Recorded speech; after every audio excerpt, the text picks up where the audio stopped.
Hi, I'm Jason Judd, an unaffiliated Bigfoot researcher, and here's an hypothesis that I would like for the Bigfoot community to take into consideration. Is Sasquatch a Gigantopithecus, Homo erectus, or a transitional missing link? The variables that I will go over: eyewitness sightings of gorilla attributes, and Homo erectus attributes as studied in anthropology. Feel free to pause, but I'm going to run along. Jaw morphology of a gorilla, extreme prognathism. Gigantopithecus, extreme prognathism. Homo erectus, prognathism. Today's gorilla, yesterday's giganto.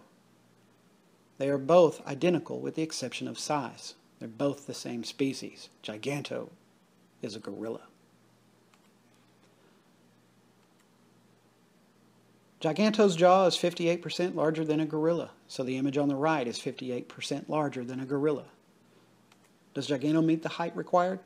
Yes. Are the legs too short and arms too long? Yes. The fingertips come to the shin, and no reports of that have ever been reviewed. Is the hip indicative of preferred bipedalism? No. In fact, it would actually, in a standing bipedal stance, it would protrude the lower organs forward and up to create a pot belly when a gorilla stands on its hind legs, and we actually see that today. Do the footprints reported and casted have a divergent toe? No. Does the gorilla have a mid-tarsal break? Yes, kind of. It's an actual joint that allows a grasping motion, and when bipedally walked upon, bends slightly backwards. In man, there's a strengthening or tightening of the arch, which allows for bipedal creatures to have increased running speed. Non-hooded ape-like nose in cold, dry climates, we actually need a tall, narrow, long nasal passage to allow humidity to come into our nasals. Come into our nostrils so that we can stay warm in Arctic wind. Apes do not have this. They have a wide, shallow, short nasal passage, and you have to have humidity in the air to sustain life there. So this artist's rendering, done by Bateman, very, very well indeed, shows a non-hooded nose or ape-like nose in the cold. Is this possible? Only if he wanted to freeze to death. Here's another one. Now this could be possible in tropical weather. Period. Not in the tundras, not in Canada, not anywhere that it actually freezes. Maybe they migrate. They need to migrate to where there's humidity, and that needs to be beyond the southern edges of Mexico, maybe into Brazil, where humidity is there and not just dry air. Gigantopithecus is a gorilla. Gigantopithecus when extinct. Notice the divergent toe on the walking gorilla and its mid-tarsal break. It's the joint from the tarsals to the phalanges and not at the cuneiforms, as one anthropologist suggests. The cuneiforms are from the ankle to the tarsals. If you look at the image of the walking gorilla, you'll see where the bend is. And on the lower image on the left, you will see that it is after the foot palm of a gorilla. Cuneiforms are directly under the tibia and fibula on a gorilla. So the mid-tarsal break will be here and not at the cuneiforms. So is it a gorilla? No.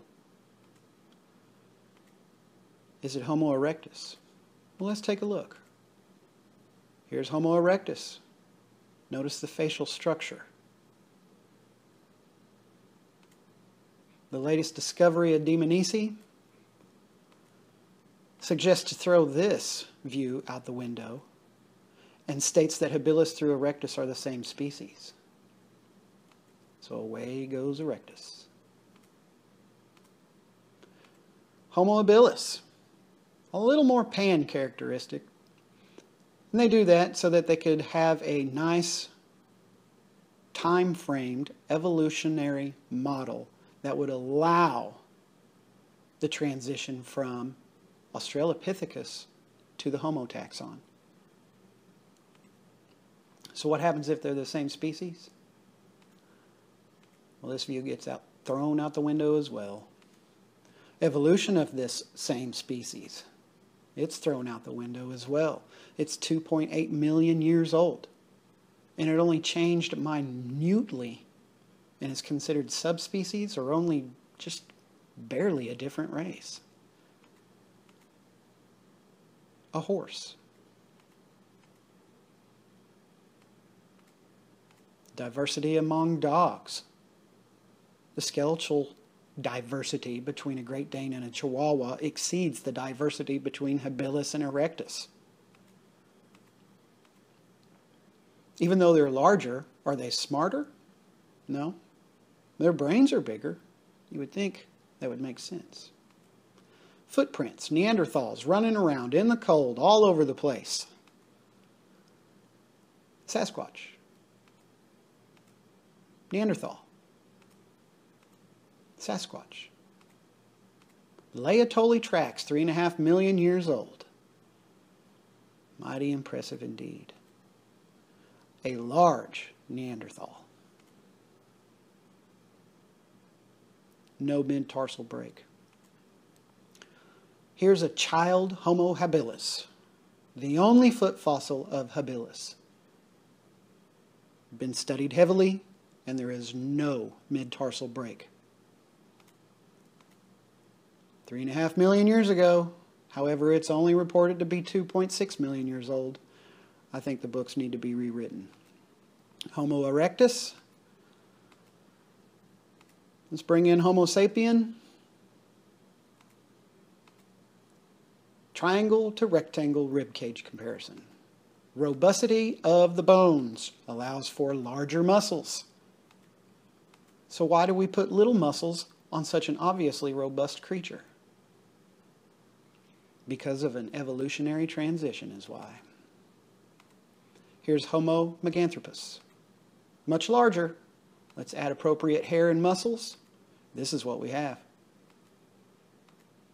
Here is the timeline of all the bipedal creatures as studied. Let's add a little more muscles to them, and let's add a little more hair to them. And what do we have?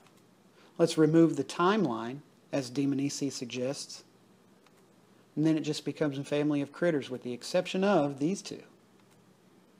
Should I make a conclusion or should I let you decide? If it were a transitional missing link, it would need a lot more attributes, sapien attributes. If it were a transitional missing link between Australopiths or Arties and Homos, it would have a foot with a big toe like ours and could pick up a cup of coffee with it. It would also need shorter legs and longer toes and longer arms and shorter fingers. Pleistocene Homo, living, breathing, walking around us still. Thank you for your time. I have enjoyed it.